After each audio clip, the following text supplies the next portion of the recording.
Hello ATS 113 students, this is the Reading Coach video associated with the 5th edition of the textbook for the second lecture leading up to the third exam in ATS 113. I am going to be telling you about the readings today, which come from chapters 8 and 9. If you start on chapter 8, you're going to be reading pages 231 to 241. If we look at 231 here, you actually start with the section that is labeled semi-permanent pressure cells. And a lot of the terms in this first couple paragraphs aren't all that important. Don't worry about like Aleutian and Icelandic lows, or Hawaiian and Bermuda Azores high, or Tibetan low. That's really more detailed than we're looking for in this class.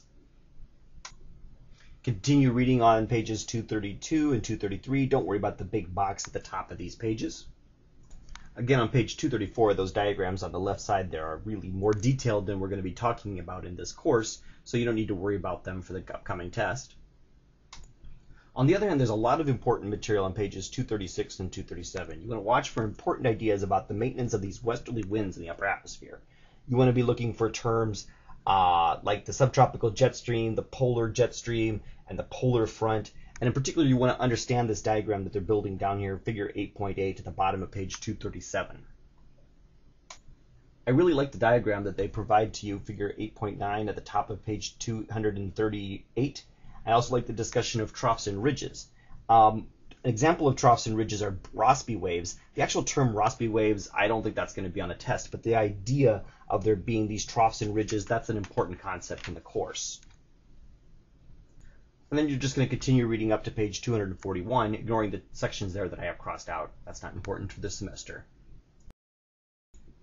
For the second part of the readings, you're going to turn to chapter 9. You're going to look at pages 273 to 277. I want to draw your attention in particular to the idea of air masses and fronts, which is the topic of the whole chapter. But more importantly, on this page, you're going to start with this idea of how air masses form.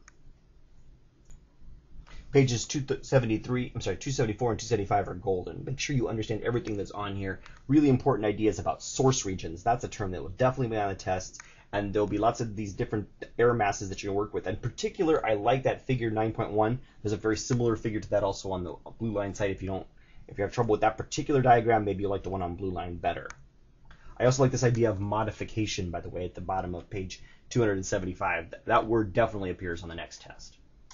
Finally, you're going to keep reading up until about page 277 at the bottom of the page there. You're going to be learning about all these different types of air masses. That is very definitely on the test. I'm not sure I'd get bogged down on figure 9.2 at the top of page 276, but I really like that table that summarizes the different air masses at the bottom of page 277.